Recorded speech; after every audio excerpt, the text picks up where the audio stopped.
Kamusta kayo? Nandito ako ngayon sa sa bahay ng aking biyenan. Pupunta ako dito sa baba. Kasi nandito yung asawa ko, nagpuputol ng mga puno pang gatong ulit. Gagamitin pang gatong ulit for next year. Tingnan nyo kung gaano kakapal yung snow dito, oh. Makapal pa rin yung snow kahit na Marso na. And kahit na makapal pa rin yung snow, yung asawa ko hindi nagpapapigil basta't maliwanag na. Gaya nito na mahaba na yung araw dito sa Alaska, hindi na yan nagpapapigil.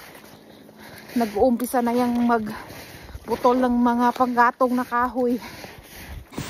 Lalim ng snow dito sa kanyang kagubatan. Ang bilis. Where'd they go? Oh, there they are. Oh, ayun sila. Nagpuputol ng mga kahoy. Alright, Blue! Let's go get him, Blue! Tignan nyo dito. Yan, lumulubog. May pumasok na nga snow sa sa boots ko.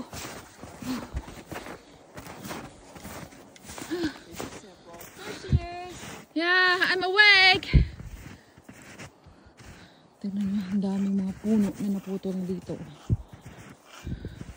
Ang lalaki ng mga kahoy dito sa property niya. Old forest. What are you doing? Why did you quit working? I changed my Who's that? chain. I changed my chain. Ano ko naman para putol ng mga panggatong. Lang na ay putulin mo na lang ng ganyan panghaba para maging panggatong. Nandito ulit ako sa bahay niya kasi pinasok ko muna si Blue sa loob. Nilalamig na kasi siya, nanginginig na.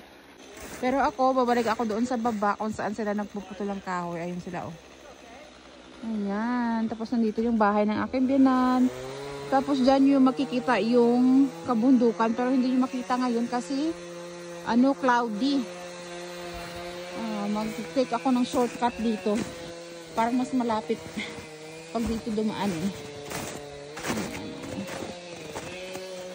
Grabe, oh, ang yellow dito. Pakita kasi yung yellow, oh.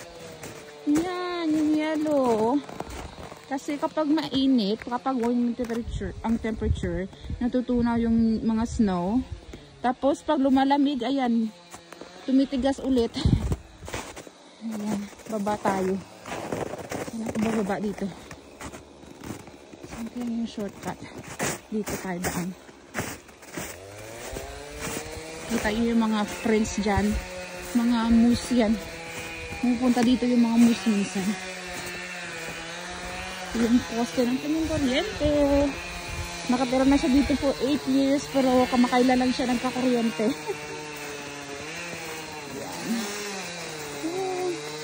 Pababa ito kasi yung bahay niya nasa itaas ng ng burol. Ayun siya. Siya yung naghahakot yung biran ko yung naghahakot ng mga kahoy. Naka-scrub pa ako kaya hindi ako makatulong sa kanya. Dumiretso kasi ako dito after work.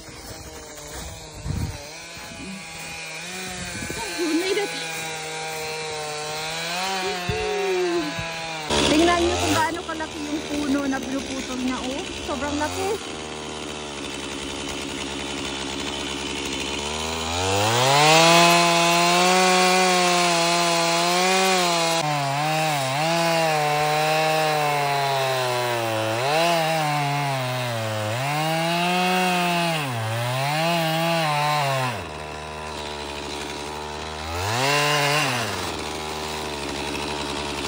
After niya maputol, nilalagay sa sled. Tapos sinahatak ng snow machine doon palabas. Ang laki ng mga kahoy, oh. So, andun yung kanyang bahay. Yan, sa taas. Tapos ito pa yung parte ng kanyang property. Malalaki yung mga puno dito. Matandang kagubatan ito. Tsaka malapad din yung niya, yung lupa.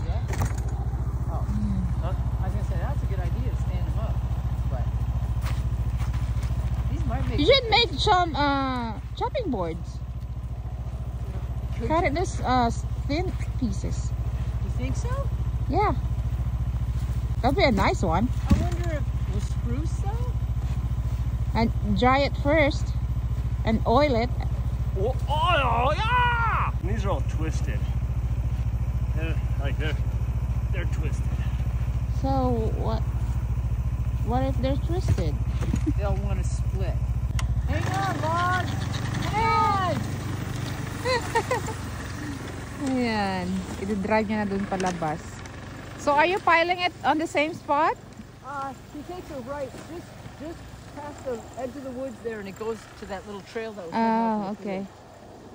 Bye! It's not all the way down there. Last one na daw ito. Past 7 o'clock na dito ng gabi. Pero maliwanag pa rin. Woo! Excited na ako sa sa spring at summer talaga. Madami pang mga kahoy na kailangan putulin. Pinagpuputol kasi yung mga puno dito banda kasi nagtayo ng mga poste ng kuryente. Ayan o. Ayan, may kahoy. May kahoy. Maraming kahoy. Maraming kahoy. Doon pa. So yan yung mga poste. Yung kuryente na yan. Late last year lang yan tinayo.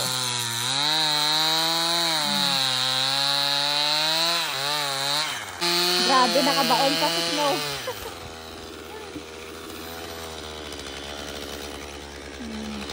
Tingin-tingin lang ako. Bukas na ako tutulong. After work, dito na rin ako diretso. Magdadala lang ako ng pampalit ng damit para hindi naman sa kanya aking scrub at saka coat.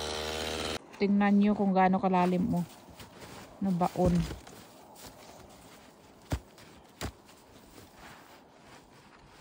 Oh my goodness. We got it.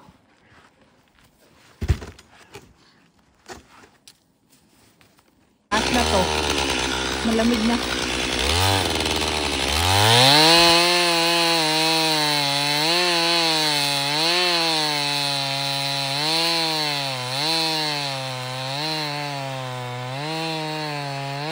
Last load. Woo!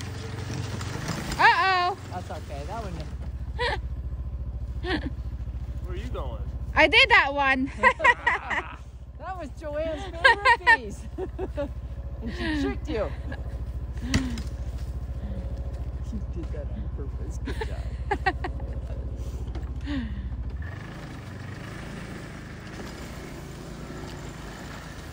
Akyat na kami sa taas.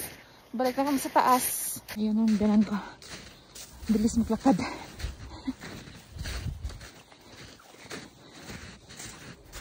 Ma'am say, hanggang dyan na lang.